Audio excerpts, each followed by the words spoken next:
Hello, जय हिंद दोस्तों। आप सभी का स्वागत है किशन ग्लोबल स्टडीज़ में। और पहला 3 मॉडल प्रैक्टिस सेट का सवाल हम करा चुके हैं और आज चौथा है जो कि हम कराने जा रहे हैं। और आज ज़्यादा नहीं कराएंगे क्योंकि किसी कारणवश कुछ काम पड़ने के कारण से, और आप लोग का लय बना रहे इस चीज़ के लिए हम आज कुछ थोड़ा बहुत बता देते हैं, 4-5 सवाल, ताकि आप लोगों का लय बना रहे। चलिए ध्यान देंगे इसको। पहला सवाल है 0.01 प्लस 0.01 का होल स्क्वायर का सही मान कितना है। सिंपल है, ये जोड़ है, ठीक है। ध्यान दीजिएगा, पहला है 0.01, ठीक है, और दूसरा है 0.01 का होल स्क्वायर। सीधा सीधा देख लीजिए कि दशमलव को भूल जाना है, ठीक है। और मेरा क्या है 001 बच गया। इसको यदि हम होल स्क्वायर करेंगे, एक का होल स्क्वायर तो एक ही होगा, चलिए छोड़ दीजिए, एक ही होगा मेरा, ठीक।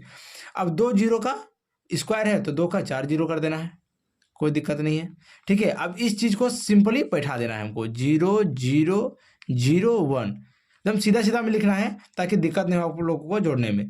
अब देखिए दशमलव बैठाने का तरीका क्या है, पॉइंट के बाद यहाँ दो अंक के बाद इधर पॉइंट है, ठीक है, और स्क्वायर है तो 2 का क्या हो जाएगा, 4 हो जाएगा, ठीक है।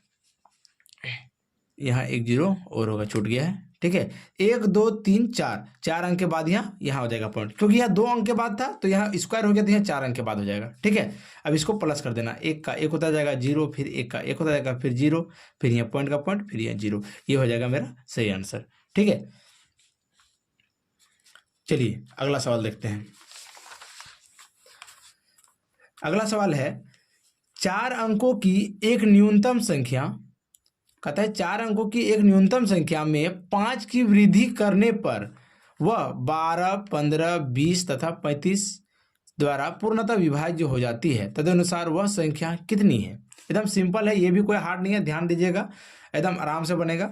सबसे पहले हम लोग को ये जो 4 संख्या दिया है, क्या क्या दिया है, 12, 15, 20 और 35, इसका हम एलसीएम निकाल लेंगे, ठीक है। इसका सबसे पहले हमको क्या करना है, एलसीएम निकालना है। चलिए हम सबसे पहले जल्दी कट जाए इसके लिए हम 5 से विभाज्य करते हैं, 12 का तो 12 उतर जाएगा, 5 तिया 15, 5 चौके 20, 5 सत्ते 35, 3 अंक कट रहे थे इसलिए हम 5 से विभाजित किए हैं। फिर कटाना है, अब 5 से कटने का दिख नहीं रहा है, 3 से कटा देते हैं, 3 से कटाएंगे तो 3 चौके 12, 3 के 3, 4 का 4 उतर गया, 7 का 7 उतर गया, ठीक है।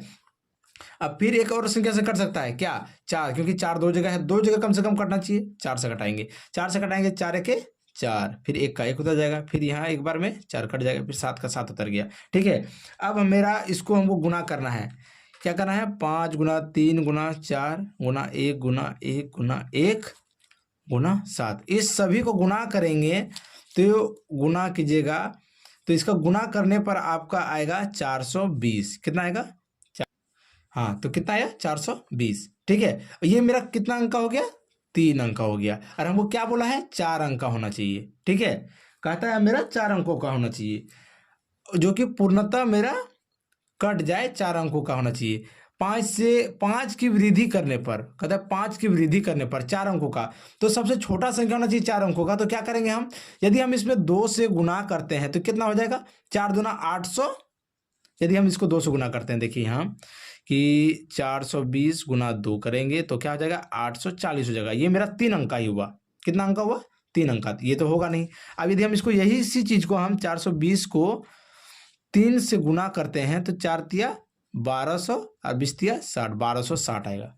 तो ये मेरा 4 अंक का हो गया। तो ये मेरा होगा सबसे छोटी संख्या होगा 4 अंकों का, जो कि मेरा 12, 15, 20 और 35 से पूर्णतः विभाज्य हो जाएगी, ठीक है। तो ये मेरा कितना हो गया, टोटल 1260। अब क्या कहता है, 5 की वृद्धि करने पर, तो 5 की वृद्धि करेगा तो 5 घटा देना है, सिंपल सा है, कितना हो जाएगा, 1255। ये हो गया मेरा करेक्ट आंसर। तो कौन सा ऑप्शन हो जाएगा, 1255, डी नंबर, ये हमारा है करेक्ट आंसर, ठीक है। समझ में आ गया। चलिए अगला सवाल की ओर बढ़ते हैं। तो अगला सवाल है, श्रृंखला में लुप्त संख्या की पहचान कीजिए। ये तो हर एक एग्जाम में लगभग आता ही आता है, तो ध्यान दीजिएगा क्या क्या है, 3 है, 6 है, 11 है, 18 है। अब भरना है इस बॉक्स में, हमको इस जगह पे क्या भराएगा। तो देखिए हो क्या रहा है, इसमें कितना बढ़ा, पहले देखिए तो 3 बढ़ा, इसमें कितना बढ़ा, 6 और 5 11, 5 बढ़ा, इसमें क्या बढ़ा, 11 और 7 18, इसमें 7 बढ़ा तो देखिए श्रृंखला यहीं से दिख रहा है आपको, 3 5 7 9, यह क्या बढ़ेगा 9 में बढ़ेगा जी। तो 9 इसमें हम जोड़ेंगे तो 19 18 में 9 जोड़ेंगे तो कितना हो जाएगा 27, क्या हो जाएगा 27। तो 27 कौन सा ऑप्शन में है, बी नंबर में, ये हो जाएगा मेरा करेक्ट आंसर। ठीक है, समझ में आया। इस तरह का सवाल हर एक एग्जाम में आता है, ध्यान दीजिएगा, इसमें जरूर से जरूर इसमें पकड़ बना लेना है। यदि किसी को कोई दिक्कत होता है तो कमेंट कीजिएगा, इस तरह का सवाल और एक दो करा देंगे एक्स्ट्रा अलग से। ठीक है, चलिए अगले सवाल की ओर बढ़ते हैं। अगला सवाल है कि 8 व्यक्ति एक मकान का रंग लेपन 5 दिनों में कर सकता है। कहता है 8 आदमी, मेन एम से डिनोट करते हैं हम इसको, 8 आदमी किसी मकान का रंग लेपन, कोई घर है उसका पोचारा करना है, उसका कितना दिन में करता है 5 दिन में। यहाँ डी से इसको डिनोट करते हैं दिन, 5 दिन में कर ले सकता है। ठीक है, तदनुसार उस मकान का रंग लेपन 4 दिनों में पूरा करने के लिए कितने व्यक्ति का आवश्यकता करें होगा। कहता है कि 4 दिनों में हमको पूरा करना है कोई काम, दिन को दिन की जगह में लिखेंगे। ठीक है, यहाँ खाली जगह छूटा हुआ है आदमी का। कहता है 5 दिन में कर सकता है 8 आदमी मिलके। ठीक है, तो 4 दिन में वो करना है तो कितना आदमी हमको लगेगा, इतना तो तय है कि हमको 8 आदमी से ज्यादा लगेगा। क्यों, क्योंकि मेरा 5 दिन लग रहा है 8 आदमी में और हमको 4 दिन में करना है, तो इससे ज्यादा आदमी लगेगा कि नहीं, जरूर लगेगा। तो हम इस आदमी की जगह पे, मेन के जगह पे क्या रख लेंगे, एक्स मान लेते हैं कि एक्स आदमी 4 दिन में पूरा काम कर लेंगे। तो अभी इस एक्स का ही वैल्यू निकालना है। ठीक है, तो 8 5 6 40 हो गया। ठीक है, और 4 गुना एक्स तो 4x हो गया, या तो नहीं भी मानना है तो कोई दिक्कत नहीं, x गुना 4 ही रहने दीजिए, इसको काट दीजिए, 4 धन 40 10, इसलिए क्या हो जाएगा x बराबर 10। यही मेरा हो जाएगा सही आंसर। कौन सा ऑप्शन होगा, बी नंबर ऑप्शन हो जाएगा 10। ये 10 आदमी 4 दिन में इस मकान का पूरा रंग लेपन कर देगा। ठीक है, चलिए अगला सवाल की ओर बढ़ते हैं।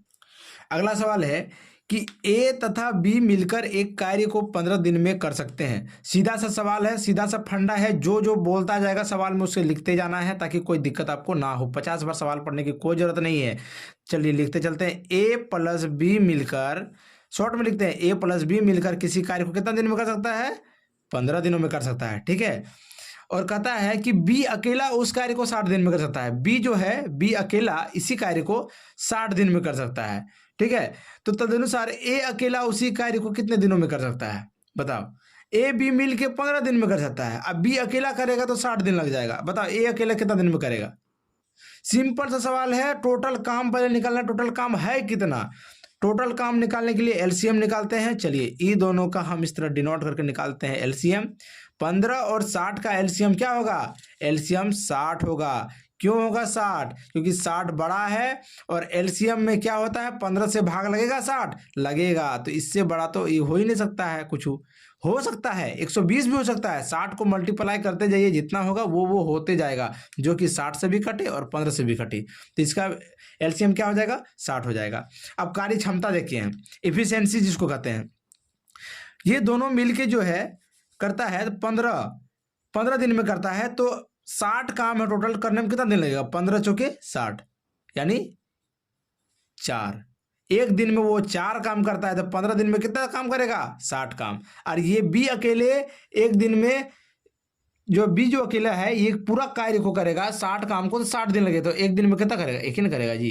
क्या करना है, भाग करना है, 15 चौके 60, 60 भागा 60 1, यानी एक बार में कट गया, तो ये एक दिन लगा। ठीक है, ध्यान देना है।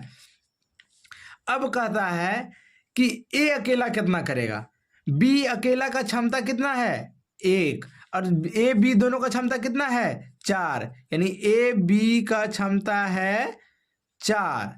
ठीक है, इसमें से हम ए का बी का क्षमता सिर्फ निकाल देंगे तो क्या हो जाएगा, बी का क्षमता कितना है 1, यदि यहाँ 1 रखेंगे तो क्या हो जाएगा, ए बराबर 4 माइनस 1 बराबर कितना हो जाएगा 3, तो ए का क्षमता कितना आया, इसलिए ए का क्षमता 3 आया। 3 आया, ए का इफिशियंसी, टोटल काम कितना है 60। 60 को हम किससे भाग करेंगे, 3 से भाग करेंगे तो 20 दिया 60, तो टोटल क्या हो जाएगा 20। ये क्या हो जाएगा 20 दिन में ये पूरा कार्य अकेला ही कर सकता है ए। तो इसका सही आंसर क्या हो जाएगा 20। कौन सा ऑप्शन है, सी नंबर ऑप्शन है। तो देखिए दोस्तों, आज किसी कारणवश हम ज़्यादा सवाल तो बता नहीं सकते हैं और आज हम यहीं रोकेंगे सवाल को। ठीक है, आगे हम कल मिलेंगे वीडियो के साथ और आगे हम कल बताएंगे। ठीक है, बने रहिएगा। कोई दिक्कत नहीं है। कोई दिक्कत हो तो कमेंट कीजिएगा और बताया जाएगा। जैसे आपको टाइम वर्क में कोई दिक्कत होता है तो इसमें मैसेज कीजिएगा कि नहीं हमको टाइम वर्क में थोड़ा ज़्यादा दिक्कत है, तो इसको थोड़ा डीप लेवल भी बताया जाएगा, थोड़ा जीरो लेवल से लेकर डीप लेवल तक। तो ठीक है दोस्तों, फिर मिलेंगे अगले वीडियो में। जय हिंद, जय भारत।